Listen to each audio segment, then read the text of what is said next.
அனைவருக்கும் நமஸ்காரம். இன்றைக்கு நம்ம முக்திகோபனிஷத்தை 3வது பார்க்கலாம் செஷன்.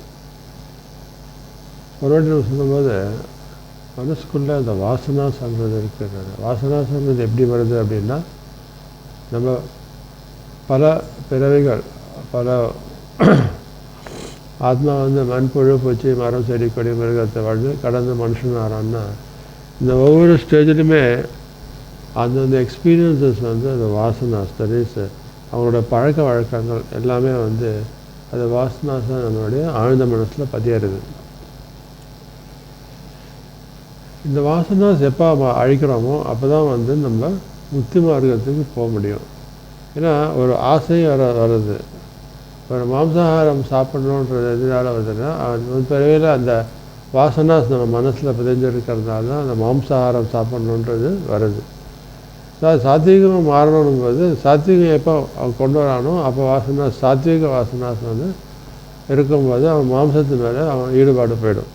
அதே மாதிரி நம்ம தெய்வ தியானத்தில் இருக்க போக போக போக என்ன ஆகும் அப்படின்னா, அந்த வாசனாஸ் கொஞ்சம் கொஞ்சமாக சப்கான்ஷியஸ் மைண்டில் தெய்வத்தன்மை பதியும் போது வாசனாஸ் கொஞ்சம் கொஞ்சமாக அழிஞ்சிட்டு வரும்ன்றாரு. அதுதான் ராமர் ஹனுமான்கிட்ட சொல்லும்போது என்ன சொல்கிறாரா, the mind becomes no mind by giving up vasanas.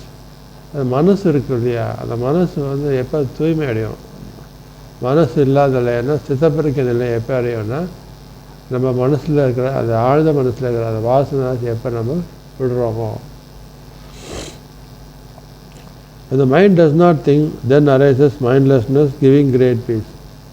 மனசு எதை பற்றி நினைக்காமல் இருக்கணும். ஆழ்ந்த மனசுலேருந்து தான் நம்மளுக்கு சிந்தனைகள் வரும். அந்த சிந்தனைகளுக்கு காரணம் என்னன்னா, நம்ம ஆழ்ந்த மனசில் பதிஞ்சிருக்கிற வாசனாஸ். ஸோ எப்போ மனசு தூய்மை அடைஞ்சு சிந்தனையற்ற நிலையை அடையிறதோ அப்போ தான் நம்மளுக்கு உண்மையான அமைதி ஏற்படும்.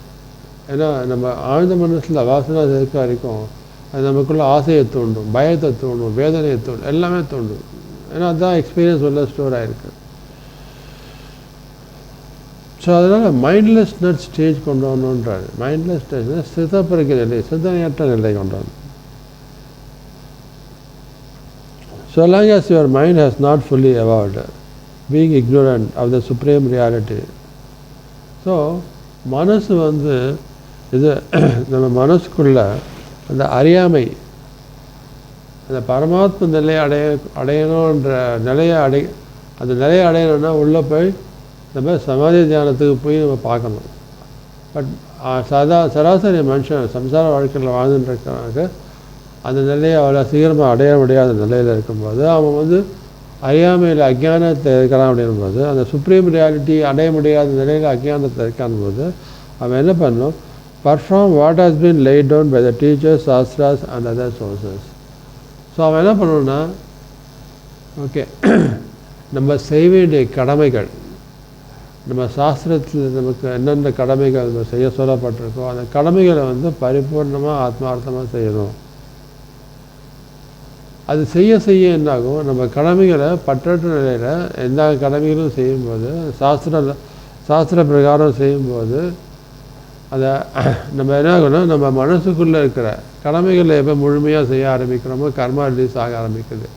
அந்த கர்மாஸ் ரிலீஸ் ஆகும்போது என்ன ஆகுதுன்னா, ஆட்டோமேட்டிக்கலி நம்ம மனசுக்குள்ளே இருக்கிற அந்த கசப்பான சம்பவங்கள், அந்த அழுக்கு கெட்டது அது எல்லாமே இப்படி அது அழிஞ்சிடும், டெஸ்ட்ராய் இருந்தால். அண்டு உண்மையை நம்ம அறிய ஆரம்பிப்போம். ஆனால் உண்மையான முக்திக்கு என்ன வழின்னா, நல்லது கெட்டது எல்லாமே இருக்கக்கூடாது. ஸ்தித பிரக்ஞான்றது என்னென்னா, எந்த சிந்தனையற்ற நிலை. நல்லதுக்கும் அட்டாச்மெண்ட் கொடுக்கக்கூடாது, கெட்டதுக்கும் அட்டாச்மெண்ட் கொடுக்கக்கூடாது. ஏன்னா நல்லது வாழ்க்கையில் செய்ய செய்ய நான் நல்லது செஞ்சுன்னு இருக்கேன் போது அவங்களும் கர்வம் வராது. அதுவும் ஒரு கெட்ட வாசனை. அதே மாதிரி கெட்டது செய்யும்போது நமக்கு தெரியாமல் நம்ம செய்யக்கூடிய அரக்கத்தன்மை அது கெட்ட கர்மா ஆடாது. ரெண்டுத்து மேலேயும் நம்ம பற்று வைக்கக்கூடாது, ரெண்டுத்தையும் செய்யக்கூடாதுன்றது. அது எல்லாமே நான் நல்லது செஞ்சுன்னு இருக்கேன், எதாவது புண்ணியம் ஏற்படும்ன்ற சிந்தனை கூட இருக்கக்கூடாது. முக்திக்கு போகணும் அப்படின்னா, உண்மையான முக்திக்கு நான் முக்தி அடையணும்னு நினைக்கிறதே ஒரு பற்று, அந்த பற்று இருக்கக்கூடாதுன்றது. In the Jivan Mukta, the destruction of mind is with form. In a Videha Mukta, it is formless. When you achieve it, the mind is Jivan Muktala என்னதுன்னா நம்ம மனசை அழிக்கிறது. அது வந்து மனசுன்றது நம்ம உணர முடியுது. உணர்ந்து அதை நம்ம அதில் இருக்கிற அந்த வாசனாசெல்லாம் அழிக்கணுன்றது நம்ம சிந்தனையோட அறிவோடு செயல்படுத்துறது தான் ஜீவன் முக்தால நம்ம முக்திக்கு வாழ்படுறோம். விதேக முக்தால அப்படின்னா நம்ம சித்தப்பிரகை அடைஞ்சிடுறோம். நமக்கு வந்து இந்த மனசுன்றதே இல்லை, ஃபார்ம்லெஸ், அது இல்லவே இல்லை, அந்த நிலையை அடைய முடியாது. ஸோ இந்த சித்தப்பிரகை நிலை அடையணும் போது நமக்கு மனசுன்றது இல்லை, சிந்தனைன்றது இல்லை, எல்லாமே சுத்தமாக அழிஞ்சிடுறது. When you achieve the mind with qualities like friendliness will surely attain peace. எப்போ வந்து நம்ம அந்த மைண்ட்லெஸ்னஸ் ஸ்டேஜ் கொண்டு வரோமோ, விதேக முக்தா ஸ்டேஜ், ஃபார்ம்லெஸ் ஸ்டேஜ், மனசு, அப்புறம் உண்மையான அமைதி ஏற்படுறார். The mind of the ஜீவன் முக்தா ஹேஸ் நோ ரீபர்த். ஸோ எப்போ நம்ம பற்றற்ற நிலையை கொண்டு வந்து நம்ம கர்மாக்களை அழித்து அந்த கடவுள் சிந்தனைக்கு போக ஆரம்பிக்கிறோமோ, அப்போ இந்த ஜீவன் முக்தாக்கு மறுபிறவி இல்லாத நிலை ஏற்படும்ன்றார். The mind is the root of the tree of samsara, which has thousands of sprouts. அந்த மனசு இருக்கு இல்லையா, அந்த மனசில் இருக்கிற அந்த வாசனாஸ், அந்த மனசில் அந்த வாசனாஸ் மூலம் வரக்கூடிய பற்று எது மேலே வருது? அந்த சம்சாரன்ற மரத்து மேலே வர பற்று தான். அது வந்து thousands of sprouts, branches, fruits. So இந்த மரத்தில் என்ன வருது? விதைகள் வருது. விதையிலேருந்து பூ பூத்து காய் காய்த்து பழமாகி அது விதை வந்து அது விதையிலேருந்து திருப்பி மரம் வந்து இது வந்து ஸ்ப்ரவுட்ஸ். ஒவ்வொரு ஸ்டேஜை கடந்து பார்த்தீங்கன்னா அது அது சம்சார வாழ்க்கைன்றது அது முழுசையாக அவன் வந்து அதை வந்து ஈடுபட்டு அவன் வந்து தன்னைத்தானே மனசில் எப்பவுமே வந்து அந்த பற்று, சம்சார பற்று அது ஏற்பட ஆரம்பிக்கும் போது அந்த பற்றில் என்ன பண்ணுறான்னா அவனுக்குள்ள ஆசைகள், பேராசைகள், காமங்கள், குரோதங்கள், துவேஷங்கள் எல்லாமே வர ஆரம்பிக்கும் போது அவனுக்கு வந்து கர்மாக்கள் வளர ஆரம்பிக்கிறது. இது எங்கேருந்து வருது அப்படின்னா மனசுக்குள்ளேருந்து தான் வருது. இந்த மனசு தான் காரணம். பற்றுன்னு வரும்போது சம்சார பற்று, சம்சாரத்துலேருந்து பற்று நிலை அடையணுன்றது தான் முக்கியம். இப்போ சம்சாரத்தில் வந்து பற்று வரும்போது தான் இதுக்காக எனக்கு வந்து நிறையா சம்பாதிக்கணும், இந்த சம்பாதிக்கிறதுக்கு யார் ஆயிடுச்சாவது நான் சம்பாதிக்கணும், அந்த மாதிரி கொள்ளை அடிக்கிறது, அப்புறம் ஊழல் பண்ணுறது, இந்த மாதிரி எல்லாமே அந்த பற்றுன்னு வரும்போது அதை அடையிறதுக்காக எந்த வகையான வழியாவது சம்பாதிக்கணும்னு மனசு வந்து அது அது கெட்ட சிந்தனைகளோட செயல்பட ஆரம்பிக்கிறது. ஸோ இது அடையணும் போது மனசு வந்து என்ன ஆகுதுன்னா சிந்திக்குது, இது எப்படி அடையணும் அப்படின்னு சொல்லி. அது கெட்டதை வந்து இப்போ வந்து நான் வந்து ஒரு பதவிக்கு வரணும்னா அந்த பதவிக்கு வரணுன்றதுக்கு நான் வந்து பல முயற்சிகள் எடுப்பேன். அதை பிளான் பண்ணி ப்ரோக்ராம் பண்ணி செயல்படுவேன். அதில் செயல்படுத்தும் போது என்ன யார் அது தடையாக வர்றாங்களோ அவங்கள நான் அழிக்கிறதுக்கு கூட நான் முயற்சி எடுத்துருப்பேன். ஸோ இது வந்து ஒரு கன்ஸ்ட்ரக்ஷன், ஒரு பில்டிங் கட்டுற மாதிரி அது கெட்ட சிந்தனைகள் வந்து வளர்ந்துட்டே போகுது. ஸோ இந்த மரம்ன்ற இந்த சம்சார மரம்ன்றது பலவிதமான சிந்தனைகளுக்கு வழிகாட்டி நமக்கு கர்மாக்கள் வழிக்கிறது. அப்படின்னா அந்த மரத்தை வந்து யூ மேக் இட் ட்ரை, இது such way the tree also get dried up. எப்படி அந்த மரம் அப்படின்னா நம்ம மனசுக்குள்ளே இருக்கிற சிந்தனையை வந்து அதை முதல்ல அதை அழிச்சோன்னா ஆட்டோமேட்டிக்கலி இந்த சம்சார அந்த பற்றற்ற நிலையை அடைய முடியும். அப்போ ஆட்டோமேட்டிக்கலி அந்த மரம்ன்ற கர்மாக்கள் காரியமான அந்த சம்சாரம் அந்த மரம்ன்றது காஞ்சி போய்டும்ன்றது. There is only one means for overpowering the mind. மனசை வந்து நம்ம கட்டுப்படுத்துகிறோம் அப்படின்னா அது ஒரே வழி தான். Shutting up of one's mind is one's undoing, destruction is good fortune. So அது என்ன சொல்கிறாங்கன்னா அந்த மனசை வந்து வெல்லணும் அப்படின்னா எந்த ஒரு காரியம் நான் செய்கிறேன் என்ற உணர்வோடு செய்யக்கூடிய பக்குவத்துக்கு நம்ம வரணும் அப்படின்னு. அன்டூயிங், நான் செய்யலை, அந்த பக்குவத்துக்கு வரணும். மனசை நம்ம அந்த கெட்டது எல்லாமே அழிச்சு பற்றுன்றதை அழிக்கும் போது அதுதான் நமக்கு உண்மையான ஆன்மீக வளர்ச்சிக்கு வழிகாட்டுன்றது. The mind of the knower is destroyed. It is a chain for the ignorant. So எப்போ வந்து ஞானம் பிறக்குதோ அந்த மனசுன்றது அந்த ஞானிக்கு வந்து அழிஞ்சிடுறது. ஆனால் அதே வந்து அந்த மனசில் செயின் போல் சிந்தனைகள் ஒன்று மாற்றி ஒன்று அந்த அறியாமையில் இருக்கிற அஞ்ஞானிக்கு அந்த மனசில் செயின் போல் அந்த ஆசைகள் பார்க்க இது அடையிறதுக்காக அந்த பற்று அது வந்து ஒரு பெரிய மரத்தை உருவாக்க ஆரம்பிக்குது. மரங்கள் கலைகள் எல்லாம் அதில் உருவாக்க ஆரம்பிக்குது. As long as the mind is not defeated by means of firm practice, the impression jumps on the heart in the heart like goes. So மனசில் வந்து அது நம்ம வந்து நான் இந்த மனசை வந்து திருடமாக இந்த பற்று இல்லாத நிலையை கடவுள் தன்மை அடையிறதுக்கான தியானம் பண்ணி என்னோட சமாதி நிலையத்துக்கு போகிறதுக்கான முயற்சிகள் எடுக்காமல் விட்டோம் அப்படின்னா நம்மளுடைய ஆழ்ந்த மனசில் இருக்கிற அந்த கசப்பான இம்ப்ரெஷன்ஸ் அந்த வாசனைகள் எல்லாம் வாசனாஸ் எல்லாமே அது நம்ம இதயத்துக்குள்ளே அப்படியே ஒரு கோஸ்ட் என்ன ஆவி போல் ஒரு பேய் போல் அது வந்து நம்மளை வந்து ராத்திரி டிஸ்டர்ப் பண்ணிட்டு இருக்கோம். நம்ம அமைதியில்லாத நிலையை கொண்டு வந்துட்டுருக்கோம். The impressions of enjoyment die like lotus in winter. For one whose mental pride is reduced and the senses, the enemies are defeated. So எப்போ வந்து நம்ம மனசுக்குள்ளே இருக்கிற அந்த கர்வம் அந்த பற்று என்றதை நம்ம அழிக்கிறோமோ அப்போ என்ன ஆகுதுன்னா அந்த இம்ப்ரெஷன்ஸ் ஆஃப் என்ஜாய்மெண்ட் இது நான் சந்தோஷம் இது அடையணும் இது அடைஞ்சால் எனக்கு சந்தோஷம் ஏற்படும் அந்த ஒரு உணர்வு அவங்களுக்குள்ளே வந்து கட்டுப்பாட்டுக்கு வரும் அழியாது. One should at first conquer the mind. So ஆன்மீக பாதையில் முக்தி பாதைக்கு போனோம் அப்படின்னா முதல்ல செய்ய வேண்டியதுன்னா மனசை வந்து நம்ம கான்குவர் பண்ணணும். மனசை நம்ம கட்டுப்பாட்டுக்கு கொண்டு வரணும் அப்படின்னா The mind cannot be conquered without defectless reasoning by mere sitting. So மனசை வந்து நீ சும்மா உட்கார்ந்த மாதிரி கண்ண முடின்னு உட்கார்ந்தா நம்ம மனசை கட்டுப்படுத்த முடியாது. The reasons well-nourished in mind conquest are knowledge of Vedanta, contact with good people, giving up impressions and stopping of the pulsation of prana. So சும்மா உட்கார்ந்தா வராது. நம்ம என்ன பண்ணோம்னா வேதாந்தத்தில் சொல்லப்பட்ட அந்த நம்ம முன்னோர்கள் பண்டைய ரிஷிகள் முனிகள் சொல்லப்பட்ட அந்த அவங்களோட ஆத்ம ஞானத்தை பற்றி நம்ம தெரிஞ்சுக்கணும். நல்ல ஞானிகளுடைய சிந்தனைகளை ஞானிகளுடைய சொற்பொழிகளை பின்பற்றணும்.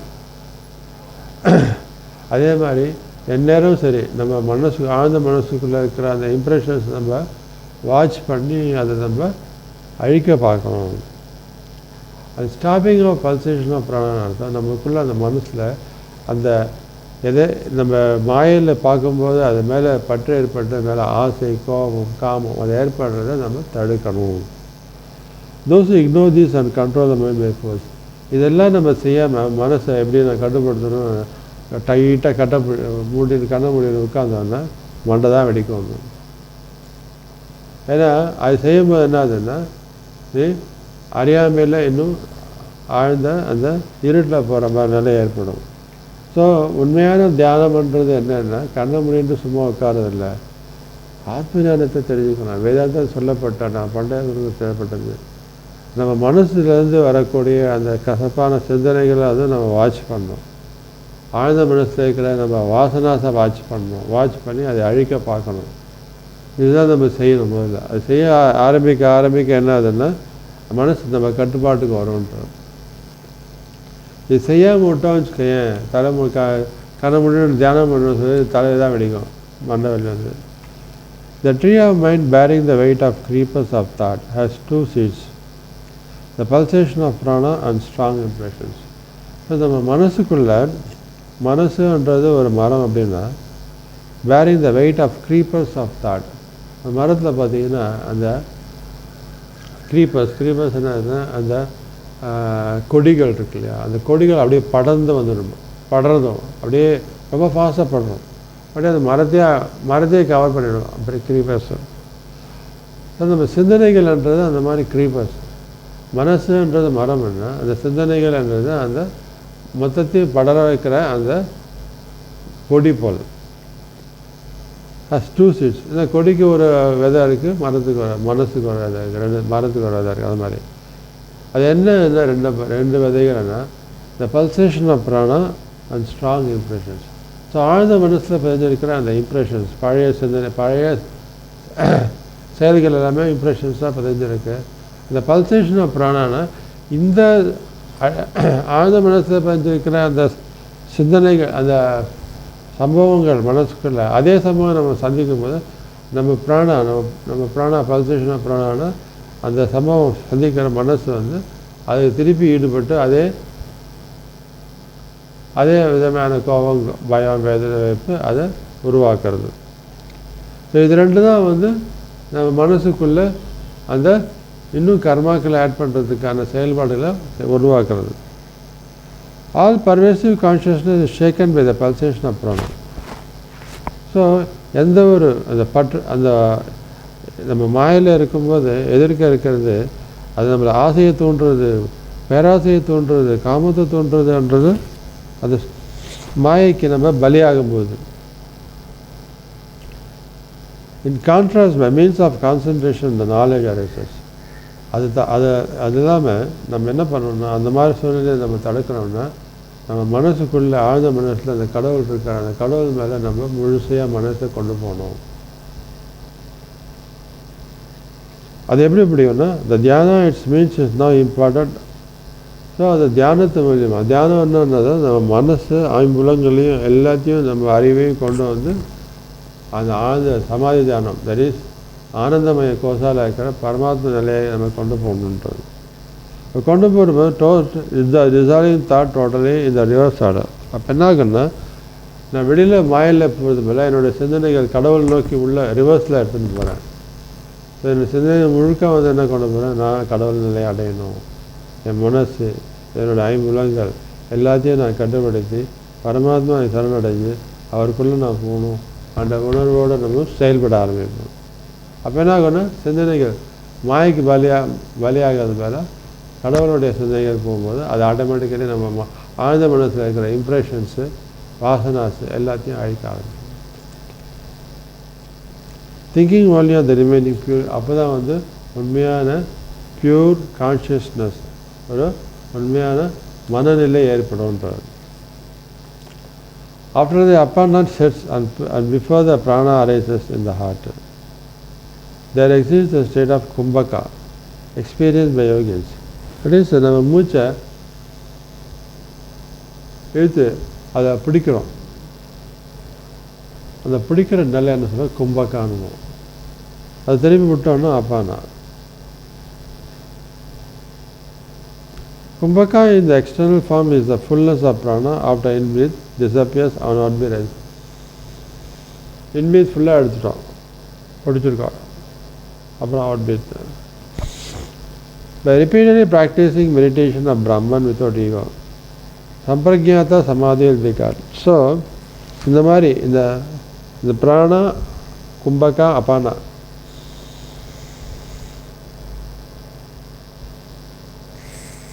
இந்த மாதிரி மெதுவாக இழுத்து விடும்போது மனசு வந்து ஒரு நிலையை அடைய ஆரம்பிக்கும்போது இந்த பிடிச்சிட்டு அப்படியே நம்ம வந்து தியானத்துக்குள்ளே போகும்போது இந்த பரபிரம்மத்தை நோக்கி நம்ம பரபிரம்மத்தை சிந்திச்சுட்டு நம்மளுடைய ஈகோ அகத்தை அழிச்சுட்டு நம்ம பரபிரம்மத்துக்கு சரணடையும் போது சம்பிரஜாத்த சமாதியான நிலையை அடைய முடியுன்றாங்க.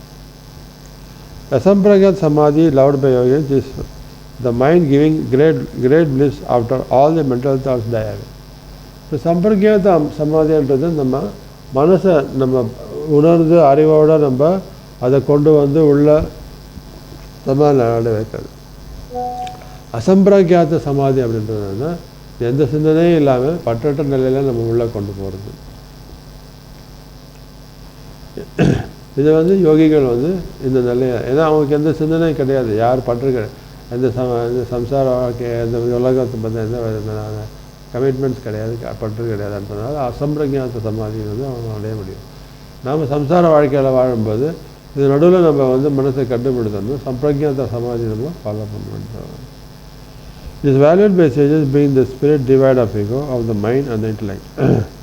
ஸோ இந்த நிலையை, இந்த சமாதி நிலையை நம்ம அடையும் போது என்ன ஆகுதுன்னா, நம்மளுடைய ஆத்மா வந்து இந்த ஈகோன்றது அழித்து மனசையும் அறிவையும் இந்த தெய்வ நிலைக்கு கொண்டு போகிறதுக்கான வாய்ப்பு ஏற்படுது. அதுதான் நான் ஆத்மசித்தி யோகாவில் சொல்லியிருக்கேன். This concentration is other than what is not Brahman. Full above, below, in the middle, the essence of goodness, this state prescribed by the Upanishads is the ultimate reality. So இந்த மன கட்டுப்பாடு நிலையை கொண்டு வந்தபோது தான் நம்ம பரபிரம நிலைக்கு சமாதி நிலையில் அடைய முடியும். Full above below and middle இந்த எசன்ஸ் ஆஃப் குட்னஸ். ஸோ அப்போ என்ன ஆகுது, நன்மை, தட் இஸ் தெய்வத்தன்மை, டிவினிட்டி முழுமையாக அது பரவ ஆரம்பிக்கும். இது வந்து இந்த நிலையை தான் நம்ம உபனிஷத்தில் த அல்டிமேட் ரியாலிட்டின்னு சொல்கிறது. உள்ள நம்ம கடவுள் நிலையை அடையும் போது தான் அல்டிமேட் ரியாலிட்டி நம்ம சந்திக்கிறோம். இது அடுத்த பருவத்தை நம்ம லேட்டன்ட் இம்ப்ரெஷன்ஸ் பற்றி என்னன்றதை ராமர் அனுமார் சொன்னதை நம்ம அடுத்த செஷனில் பார்க்கலாம். நன்றி.